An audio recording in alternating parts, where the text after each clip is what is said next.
Ya se encuentra con nosotros el doctor José Manuel Valenzuela Arce. Doctor, ¿cómo está? Muy buenos días. Ricardo, qué gusto estar en tu programa.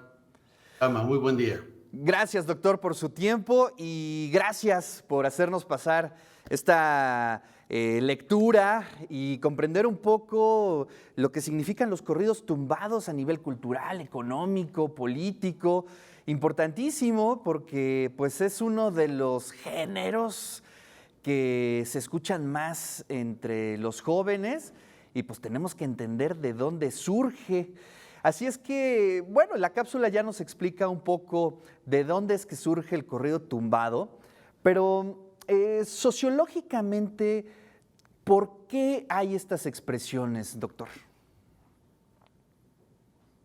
Bueno, esto tiene que ver con una historia de larga data. Efectivamente, el corrido finalmente tiene que ver con un dispositivo que fue utilizado por la población mexicana frente a una realidad en la cual pues vivía distintos episodios fuertes, dolientes a la segunda mitad del siglo XIX, pero era una población mayoritariamente letrada. Todavía en las postrimerías de la revolución, la gran mayoría del pueblo mexicano no sabía leer y escribir. Y entonces el corrido se convirtió en esa crónica, en ese dispositivo narrativo, en esa suerte de, digamos, recurso para contar cantando. Todo lo que tenía que ver con sus historias, sus tragedias. De hecho, al inicio también a los corridos se les llamaba las tragedias. Entonces era gran parte de el alma al desnudo del pueblo mexicano, que a través del corrido contaba lo que le estaba ocurriendo. Entonces, lo que ha hecho el corrido es esta crónica social del pueblo mexicano, que fue contando la invasión de Estados Unidos, que contó la guerra con los franceses, que contó las migraciones, que ha contado el racismo antimexicano, que cantó las resistencias campesinas con las figuras, digamos, de los héroes populares, con los bandoleros sociales, al estilo del Rayo de Sinaloa, Heraclio Bernal, o de Chucho el Roto, o de Joaquín Murrieta, en fin. Entonces, el corrido ha hecho eso a lo largo de toda su historia. Es un dispositivo narrativo del pueblo, a través del cual cuenta sus historias.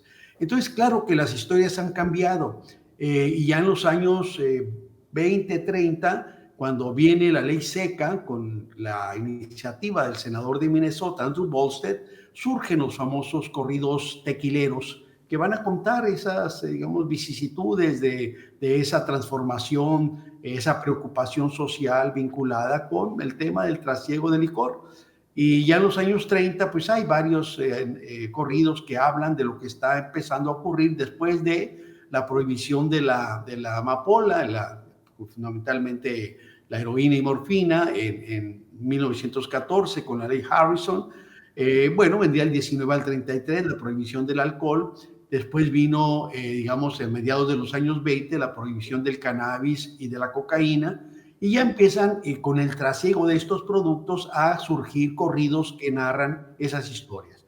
Y bueno, digamos que en los 60, cuando ya el narcotráfico tiene una presencia social importante, sobre todo en el norte mexicano, pues surgen estas producciones que llamamos narcocorridos, que básicamente tiene que ver con la incorporación del tema del narcotráfico dentro de lo que es la propia historia del corrido. No es que el corrido no es que sea otro género, es el mismo género, es el mismo corrido que cabalga y cuenta la historia que preocupa a la sociedad.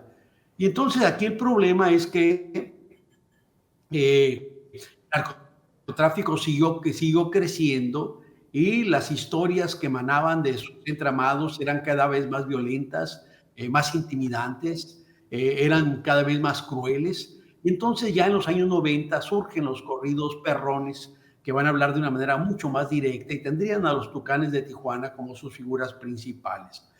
El narcotráfico no cejó en su empeño digamos, de cargar de violencia al país, y iba a ser con la supuesta guerra contra el crimen organizado de Felipe Calderón que se dispara exponencialmente la violencia, la muerte, y entonces surgieron corridos acordes con esa nueva realidad, que serían los corridos bélicos, perdón, los corridos ondeados, alterados, Entonces, o enfermos, que tendría como principales exponentes a pues lo que serían los Buchones de Culiacán, los Buchanans, el Commander, los Primos y otros más. Ya no hay edulcoración, ya no es el dispositivo metafórico de los Tigres del Norte, que para decir que el poder presidencial apoyaba y cuidaba a los narcotraficantes, decía: los pinos me dan su sombra, mi rancho pacas de Aquilo, o que componían el circo, donde Carlos y Raúl regenteaban el circo del narcotráfico.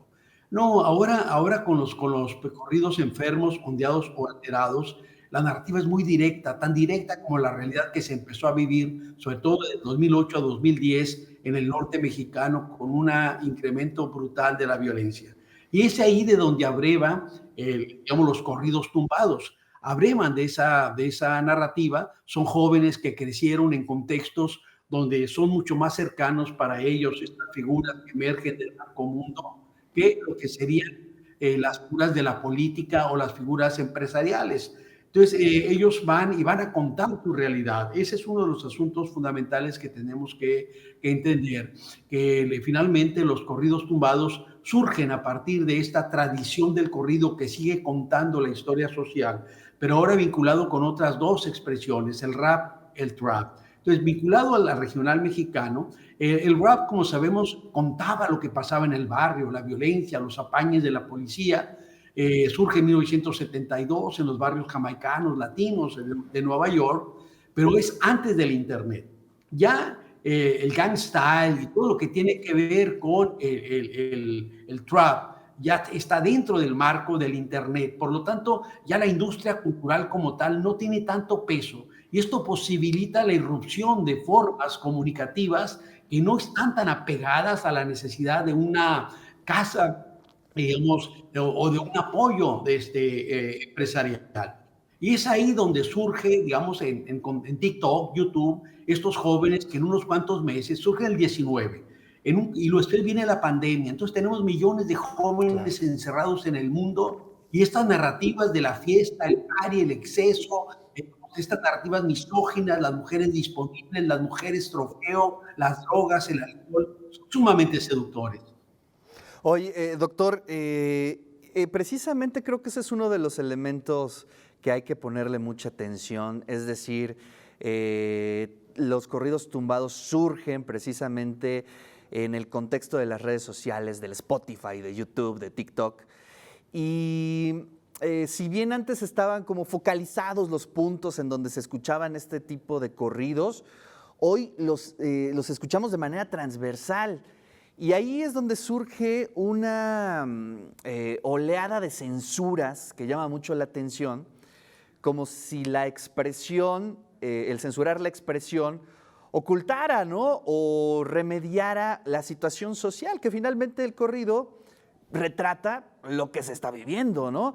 Y creo que ese es un tema que, bueno, ha estado en distintos escenarios, hasta en Chile, ¿no? Con la presentación de Peso Pluma. Es muy interesante el fenómeno.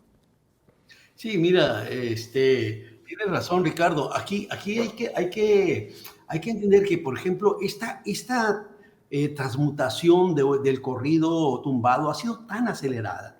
Surge con jovencitos de clase media baja y jóvenes pobres, digamos, del noroeste mexicano y acá de California principalmente, pero en unos cuantos meses hay un desclasamiento de ellos mismos. Muchos se vuelven muy ricos y algunos millonarios. Solo el hombre araña que trae en el pecho Peso Pluma vale $500,000. Entonces, esto, por otro lado, el uso de las plataformas pues les da una enorme visibilidad, donde efectivamente desplazan a muchas de las figuras, digamos, canónicas de la música, en Spotify, en Billboard, en YouTube, Instagram, TikTok, etcétera, etcétera. Tenemos que Peso Pluma rompe el récord Guinness, establece un nuevo récord Guinness con 8.500 millones de vistas en su página. Entonces, de repente, sí es un fenómeno global muy anclado a estas nuevas formas de uso de las redes sociales, pero que se globaliza. Digamos que de alguna manera se desregionaliza para globalizarse, pero sin perder su textura nacional, regional. Entonces, en el mundo se empieza a identificar como este fenómeno, en lugares donde no se habla español se escucha corridos tumbados, en lugares donde se habla español hay una suerte de transformación lingüística donde jóvenes en Centroamérica y en otros lugares empiezan a utilizar la morra y palabras vinculadas con los corridos tumbados, pero también hay un desplazamiento en términos de la escucha, de tal manera que ya no es solo el sector popular que escucha estos corridos, sino que hay una dimensión también transclasista, donde diversos sectores de clase media y alta usan y escuchan estos corridos. De tal manera que tampoco ya va a ser únicamente esta etiqueta de que son la gente, digamos, que tiene, entre comillas, escasa cultura, este tipo de argumentos que suele usar la narrativa clasista, racista. Barack Obama tiene en su lista de sus 10 Sí. preferidas, su top 10 list, a la bebé de Peso Pluma, y así vemos una transformación sumamente importante que lleva efectivamente, dado que incorpora las letras vinculadas con digamos, el narcotráfico, o letras que algunas conciencias piensan que esto no debe escucharse, entonces hay que prohibirlo, donde incluso Mayol, en el caso de Chile, como bien señalas, en el marco el gran festival musical de Viña del Mar, pues genera una gran polémica bajo esta lógica prohibicionista que ya estaba presente.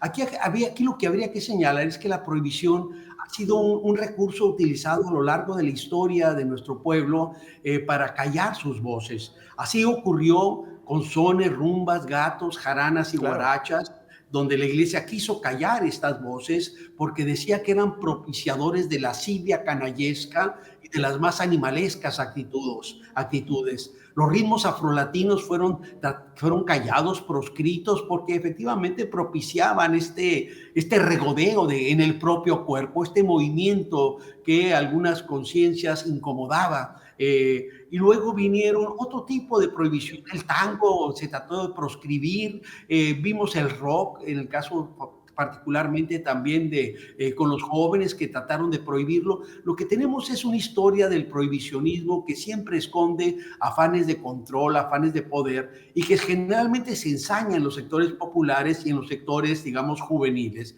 Y ahora lo que tenemos efectivamente es toda una orientación prohibicionista que viene con los corridos, pero que tampoco es nueva. Desde los años 80, la Cámara Nacional de la Industria de la Radio y la Televisión prohibió la transmisión de corridos en radio y televisión. No se tocan desde entonces.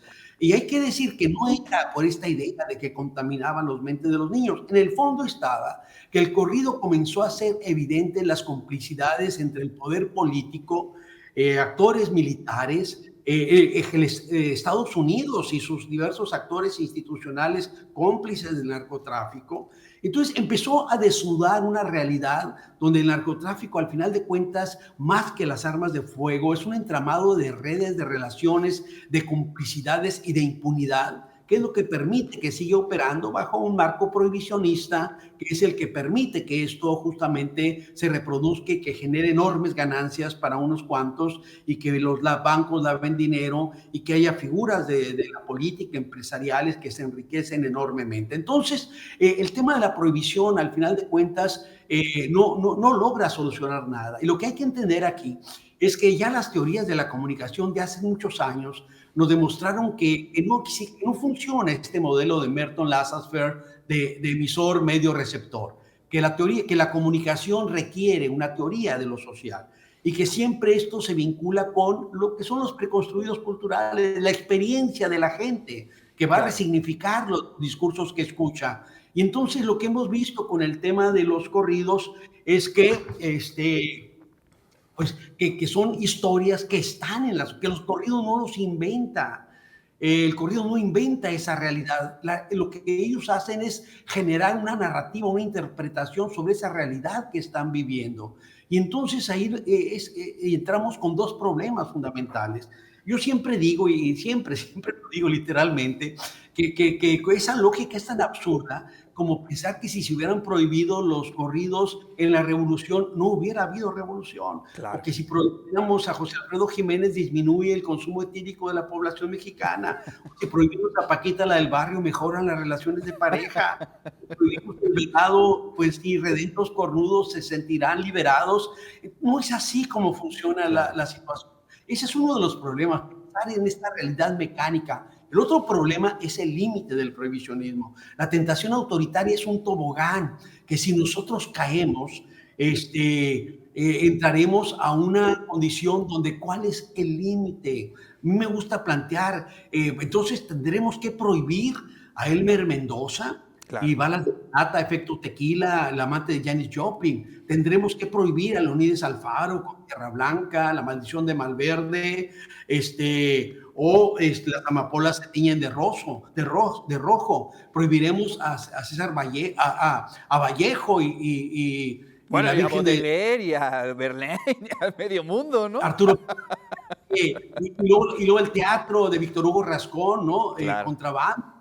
Y el cine de Soderbergh y las coreografías de danza contemporánea de Minerva Tapia. Ese es el problema que está detrás de esas afanes prohibicionistas que más que preocuparse, yo le llamo en el epílogo del libro lo que sería una suerte del realismo trágico y la incómoda conciencia. Claro. Mientras estos jóvenes sigan muriendo calladitos en los barrios, no hay problema. Pero Oye, pero cuando perdón, doctor, que te interrumpa, pero creo que es muy interesante lo que comentas en el sentido de que quizá a los censores les falta un poco de conocimiento de cómo funciona también la contracultura, ¿no? Es decir, que es más bien rizomática, ¿no? Y que si en algún momento se censura, se prohíbe, pues es lo mejor que le puede pasar, ¿no? Finalmente hemos visto lo que se censura es lo que se consume más, es lo que toma otras vías de comunicación y le da un sentido, una perspectiva distinta. Exactamente. Mira, una vez conversando con Eduardo Galeano sobre las venas abiertas, él justo comentaba de cómo dice, es que ese fue un fracaso. Lo propuse para el Premio Casa de las Américas y no ganó. Y en términos comerciales tampoco funcionaba. Hasta que un burócrata de quinta categoría se le ocurrió censurarlo y de repente lo hizo visible. Y le digo, dice, por eso yo le digo, no prohíban, no censuren. Pero efectivamente, lo que planteas es correcto. Al final de cuentas, esta lógica entramos a un juego, es un juego muy perverso, por cierto, porque el sistema finalmente tiene una enorme capacidad para fagocitar incluso las propias expresiones contraculturales.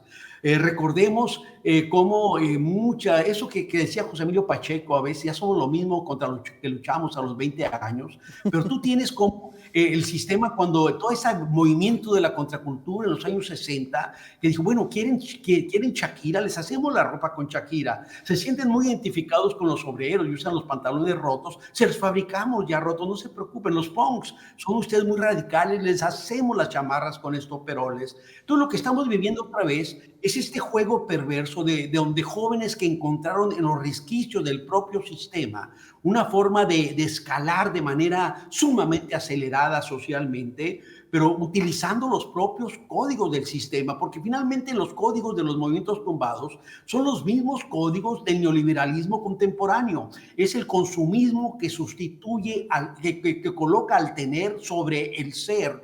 Es la lógica del dispendio, de la vida al exceso, al límite, de demostrar que se tiene éxito a través de que se tiene capacidad de consumo. Lo que hace, los corridos tumbados se inscriben dentro de las propias lógicas del sistema y el sistema también muy rápidamente se dio cuenta de que esto era otro producto vendible y cuando los incorpora dentro de sus grandes vitrinas como productos, como mercancías, que también lo está haciendo con este movimiento, efectivamente, como la imagen de Foucault, los fagocita y después los vomita, los utiliza y los vomita. Y parte ha sido de esta historia. Estamos siempre en esa tensión entre lo que son los movimientos que buscan que buscamos construir otros mundos posibles frente a un sistema que tiene una enorme capacidad para domesticar, para fagocitar y para apropiarse y comercializar las disidencias. Creo que eso es muy importante tenerlo en cuenta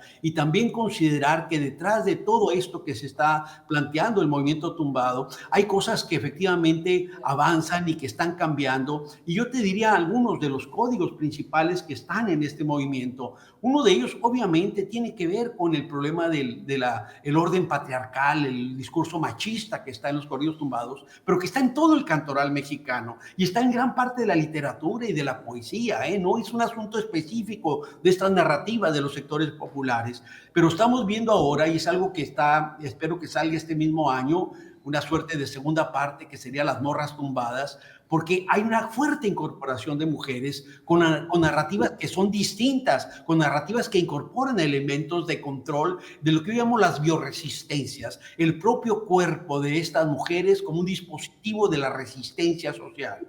Y vemos también en estos corridos de tumbados un elemento que yo no había visto que tiene que ver con la incorporación de referentes de mística popular, que algunos ya estaban como Malverde, por ejemplo, pero yo no había visto dentro de los movimientos juveniles en México la incorporación de elementos de la santería o de la religión yoruba, como el eguá, los collares, que es finalmente el que define los senderos, los caminos. Entonces, y obviamente el consumo, el dispendio, las drogas, todo eso forma parte de lo que yo llamo la Comentas vida. también un caso importante, el de Shakira, ¿no? Que retoma el tema de la migración, el jefe. Pues hay una perspectiva social interesante, ¿no? Mira, son de los primeros. Yo creo que hay dos referentes que yo ya encontraba en este libro, Corridos tumbados, bélicos ya somos, bélicos morimos, y que me permitían anticipar nuevas narrativas. Uno de ellos era la canción de Ivonne Galás, que dedica a Vanessa Guillén. Vanessa Guillén era una joven de origen mexicano que creció en Estados Unidos y que era soldado, era militar y estaba asentado en la base militar en Texas. Ella era asediada sexualmente por un teniente, un tipo de mayor rango que ella, anglo-estadounidense, quien finalmente la asesina y la desaparece. Y Vanessa Guillén escribe una canción sensible sobre este tema como parte de esto que se empieza a filtrar con una nueva narrativa. Por eso a mí me daba mucha esperanza esta posibilidad. Y luego viene esto que muy bien señala Ricardo, esta grabación de Fuerza Régida y Shakira con el jefe, donde hay dos referentes que se incorporan. El tema de la migración, de la bestia, el tren de la muerte, y digamos todo problema de los migrantes, las vicisitudes del camino, y después ya la explotación laboral de los propios migrantes. Entonces yo sí anticipo que al igual que ha hecho siempre el corrido, vendrán otras narrativas, como ya la estamos viendo ahora en estas voces de mujeres que incorporan, por ejemplo, el referente del barrio. No es esta cosa como machista que hay en la mayoría de los corridos de los hombres, donde nadie creía y lo logré, y ahora véanme, entonces presumen todas las marcas, que es otra de las cosas importantes, pero es como una cuestión revanchista, de ego, de lo logré. Las mujeres tienen más que ver con el barrio como el entorno del papá, del padre y la madre, las penurias, la precariedad vivida.